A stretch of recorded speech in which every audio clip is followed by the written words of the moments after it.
Dietitian, nutritionist, who should I go to?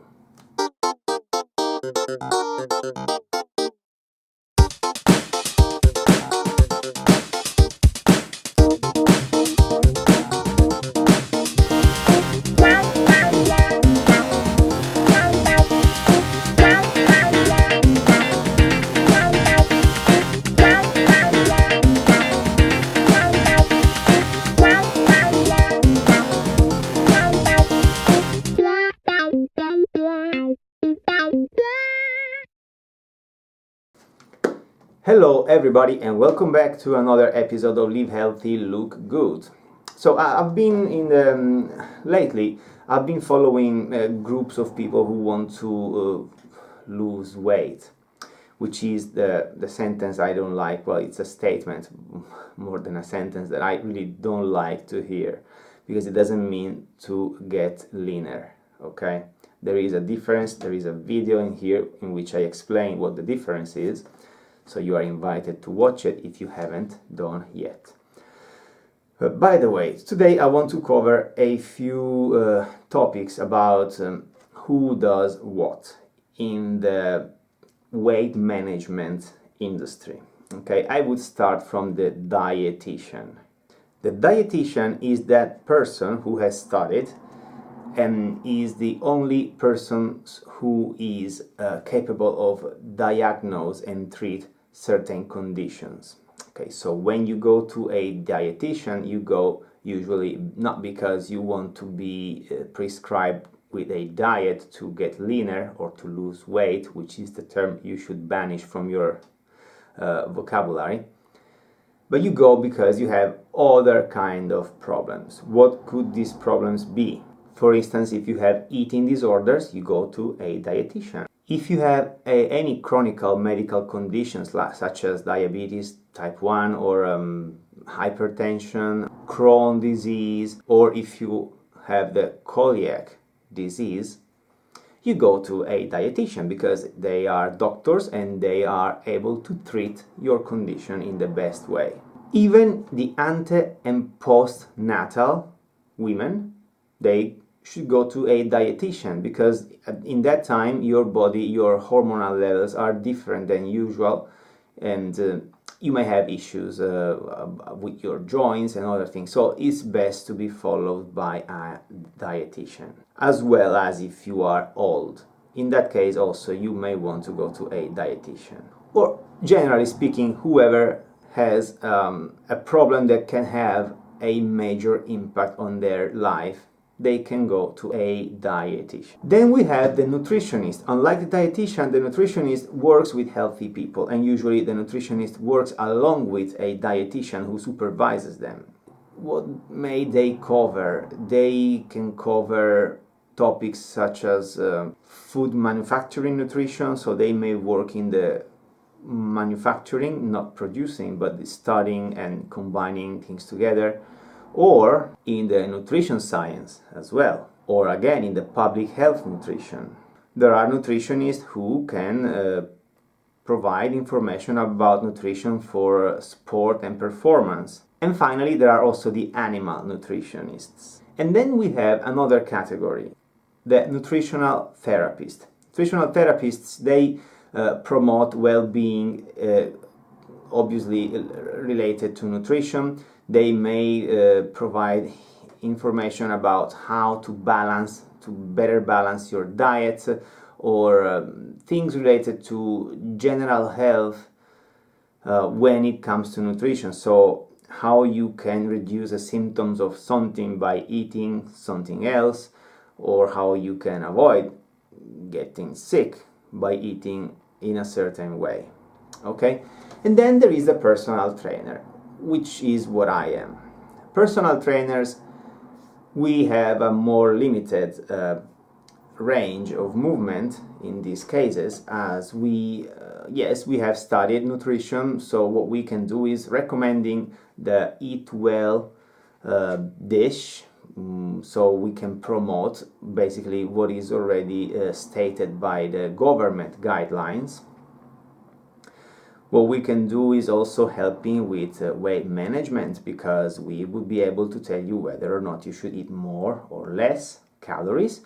We can also provide help with the balance of macronutrients, and what we shouldn't do, to be honest, at least in my opinion, we shouldn't prescribe a diet. But this, as a general rule, if you refer to a person who tells you, okay, start eating this amount of chicken, this amount of potatoes for lunch, or this kind of things for breakfast, and this amount of this for breakfast, and then you can have a snack in between with one fruit, and then these things, they are really limiting, and they are not really educating you. They're not making you independent, which is what I always try to do with the people who I follow, the people who I train, because that's what I think is best. I don't want you to be forever depending on me. I mean, why not? It would be amazing, but it wouldn't be really what I want for you.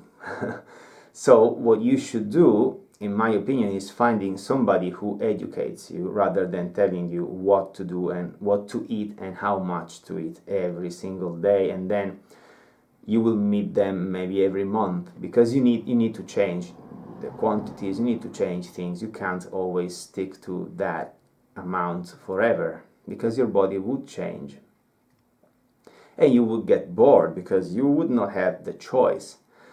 For instance, again, the people who I follow, they have access to a system where I can monitor what they do, and I can track their calories, I can track what they eat, how much they eat, so they would choose what they want to eat, and I would slowly telling them, okay, I would replace this with something else. You may try with this. You're taking too much salt. The system itself tells them you are taking too much salt, you're not taking enough fiber, you are taking too many proteins or not enough proteins, or carbohydrates or fats, or you are taking too many saturated fats.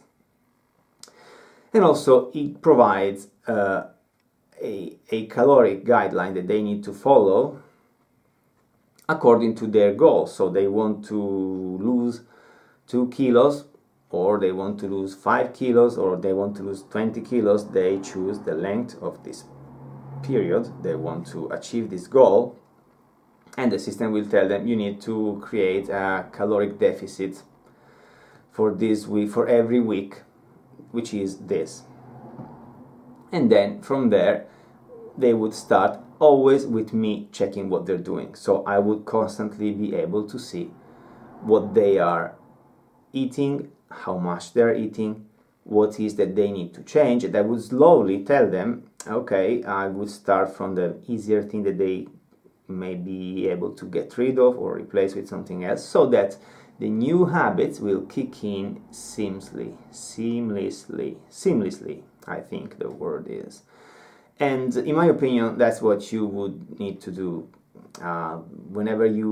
If you are a healthy person, you don't need to refer to a dietitian. Obviously, the dietitian would be able to follow you anyway, but you wouldn't need to. What you really need to do, if you don't have any issues, is just following somebody who tells you what are the healthy guidelines to follow, because it's not rocket science.